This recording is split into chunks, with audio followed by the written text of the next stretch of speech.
আমি বেশ লম্বা হয়ে যাওয়ার আজকে মানে অনেকক্ষণ ধরে আমাদের আলোচনা চলছে, আমি ভেবেছিলাম যে অনুষ্ঠানে সংক্ষিপ্তভাবে হয়তো কয়েকটা কথা বলবো, তবে এতগুলো কথা হওয়ার পরে স্বাভাবিকভাবে নিজের মধ্যেও কথা হয়েছে। আর জানেন তো, ডাক্তারের স্বামী বা ডাক্তারের স্ত্রী যেই হই না কেন, আমি যেহেতু একজন ডাক্তারের স্বামী, বলে যে তারাও হাফ ডাক্তার হয়ে যায়, এরকম একটা কথা প্রচলিত আছে। তো সেই হিসাবে কিছু কথা বলার লোভ আমি সংগ্রহণ করতে পারছি না আপনাদের সামনে।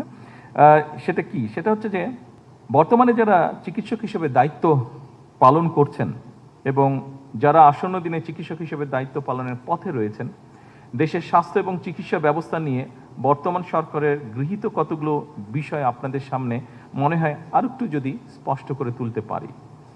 এর মধ্যেই আপনারা জেনেছেন যে শিক্ষা খাতে পর এইবার সরকার, এই যে মাত্র কয়েকদিন আগে আমাদের বাজেটটা গেল, সরকার সবচেয়ে বেশি চিকিৎসা খাতেই বাজেটটি রেখেছে। এবছর জাতীয় বাজেটে স্বাস্থ্য খাতের বাজেট বরাদ্দের পরিমাণ প্রায় 70,000 কোটি টাকার কাছাকাছি। 70,000, এইটা টোটাল যে জিডিপি, সেই জিডিপির 1.2% টোটাল, যেটা মোটামুটিভাবে এখন পর্যন্ত সেটাই।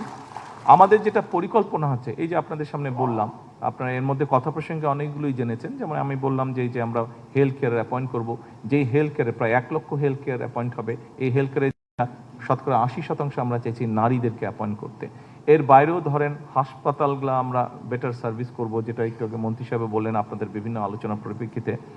আমরা সেই জন্যই পরিকল্পনা যেটা আমাদের আছে, আমরা যদি পরিকল্পনা মতন সব কিছু মোটামুটিভাবে ইনশাল্লাহ আল্লাহর রহমতে যদি আমরা ঠিকঠাক মতন আর এগোতে পারি, সবগুলো জিনিস যদি ঠিকঠাক রাখতে পারি, আমরা নেক্সট 5 ইয়ার্সের মধ্যে আমরা এটা জিডিপি টোটাল বাজেটের আমরা হেলথ খাতে বরাদ্দ 5% নিয়ে যেটা আমাদের পরিকল্পনা আছে। শুধু বাজেট, এই বছর যে বাজেট আমরা বেশি রেখেছি শুধু তাই নয়, বাজেট বৃদ্ধির সাথে সাথে বাজেট যেরকম বাড়িয়েছি, একই সাথে সরকার এটার সাথে সাথে সরকার বিভিন্ন চিকিৎসা সামগ্রী কয়েকটি ক্ষেত্রে বেশ ব্যয় কমানোর চেষ্টা করেছে। বিভিন্নভাবে ট্যাক্স, ডিউটি, ভ্যাট এগুলা বিভিন্নভাবে কমিয়ে নিয়ে এসে, উঠিয়ে নিয়ে এসে, যেমন ডায়ালিসিস ফিল্টার, এটার খরচ অর্ধেক, প্রায় 800 থেকে 1000 টাকার মধ্যে কমে এসেছে। তারপরে ধরেন হার্টের স্টেন্ট, যেই স্টেন্টটাকে 1,20,000 টাকা খরচ হচ্ছে। ওই দিন বিটু আমাকে বলছিল যে তার এক রুগী বিল দিতে গিয়ে দেখে যে সেই রুগী এক্সপেক্ট করছিল যে 1 লাখ টাকার মতন বিল হবে, সেখানে বোধহয় কত 60,000 না 50,000 টাকার মতন, তার অলমোস্ট হাফের মতন 50% রিডিউস হয়ে গিয়েছে, যেহেতু গভর্নমেন্ট সেই আগে যে ট্যাক্স ভ্যাট ছিল সেগুলো রিডিউস করা হবে। হার্টের ভালভ একই অবস্থা, পেসমেকার, অক্সিজেনেটর, তারপরে পেরিফেরাল ভাস্কুলার স্টেন্ট, তারপরে রেডিও ফ্রিকোয়েন্সি অ্যাবুলেশন ফাইবার, চোখের লেন্স যেটা ব্যবহার করা হয় পাওয়ারের জন্য, সেটার উপরে ট্যাক্স কমিয়ে ফেলা হয়েছে।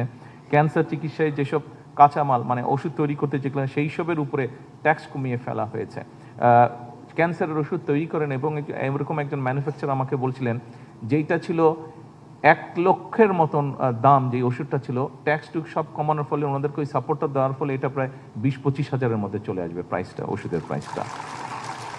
ফলে অনেক অনেক মানুষ যারা আমাদের দেশে আমরা জানি মানে পকেট থেকে অধিকাংশ নিজের পকেট থেকেই ব্যয় করতে হয় চিকিৎসার খরচটা, আমরা আশা করছি ইনশাল্লাহ এই আগামী দিনগুলোতে আমাদের যারা অসুস্থ হবেন দেশের মানুষ, এই যেই ইকুইপমেন্টগুলোর কথা বললাম, যেই জিনিসগুলোর কথা বললাম, এইগুলো যাদের প্রয়োজন হবে, গত 1 মাস 2 মাস আগেও যেই খরচটা লাগতো, এই আগামী 1 মাস পর থেকে, আজকে থেকে শুরু হয়ে গেছে, আগামী দিনগুলোতে এই খরচটা অনেক কমে যাবে। ফলে অনেক ফ্যামিলি, অনেক মানুষের অনেকটা রিলিফ হবে। উদ্দেশ্য, লক্ষ্য তো আমাদের এটাই সকলের, মানুষকে রিলিফ দেওয়া, মানুষকে সহযোগিতা করা।